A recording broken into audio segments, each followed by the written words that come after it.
આપણા પીર ક્યાંય આપણે ગોતવા નહીં જવાનું હું સૌ તે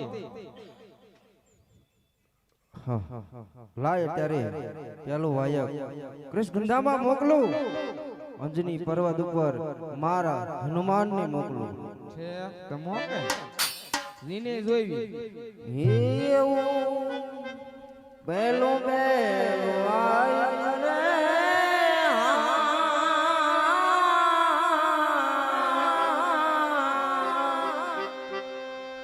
હેવા કૃષ્ણધામા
બસ કર હા બસ કેનાર કોણ છો તમે? હરે બાદશાહ તને બસ કેનાર ખ્રીસગંધાની બાજુમાં જે અંજનાક નામનો પર્વત માતા અંજનીનો જાયો અને પવન પુત્ર હું હનુમાન છું. અરે તો દાદા હાજ જોધપુર નગરીની અંદર આવવાના એક કારણ તો હોય ને. હરે બાદશાહ મારા ભક્ત હરજીને છોડાવવા માટે આવ્યો છે. અરે નહીં દાદા એ વાત અસત્ય હે. કારણ કે આ જોધપુર બાદશાહે કસમ ખાધી છે કે જ્યાં લગી હિન્દુના પીરને નો જોવું સામે મોત પણ આવી જાય તોય હરજીને નો સોંપવું.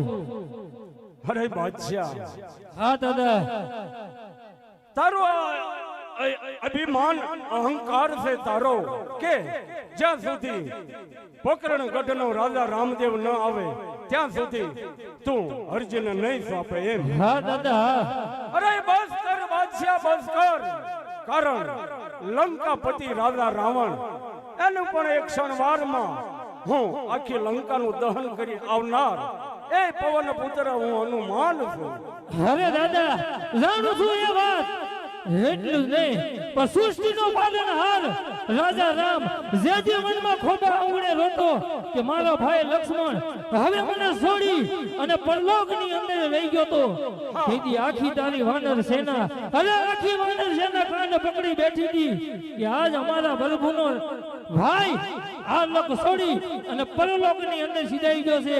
તેથી હનુમાન તે પોકાર કર્યો અરે બાપ ઊભો થઈ જા જ્યાં લગી તારો દૂત છે અરે કોના બાપની તાકાત છે કે તારા ભાઈને લઈ જઈ શકે છે. એટલું જ નહીં તેથી સંજીવની બુટી લાવી વિકટ રૂપ ધર્યા અસુર સહાયા તેથી જડી બુટી લાવી અને ઈ લક્ષ્મણને ઊભો કર્યો તો તેથી સૃષ્ટિનો પાલનહાર તારી હાથો હાથ જોડીને કીધો તો હે હનુમાન જો આટલું રૂપ તારામાં હોય તો આ બાદશાહની તો હું ઓકાત છે. હા બાદશાહ હા. પણ હું એક પ્રજાનો પાલનહાર છું. જે જીત લઉં એ જીત ગોદી મેકવું નહીં. જો તમારે હરજીને લઈ જાવ હોય તો પહેલા મારું શીશ કાપો પછી હરજી લઈ જાઓ. બાકી મારા જીવતા દાદા એ વાત અશક્ય છે. અરે બાદશાહ એ તો મારા રામની રજા નથી માટે હે વીર હનુમાન આપ પાટણની અંદર આજ શક્તિને વાયક મોકલો. હવે બિરબલો અરે હા બાદશાહ હા દાદા આપણા રાજની અંદર આવ્યા છો તો પહેલા તો એને નમનું કરો અને બીજું કે આપણું જે સિંહાસન છે સોનાનું ત્યાં દાદાને બિરાજમાન કરો.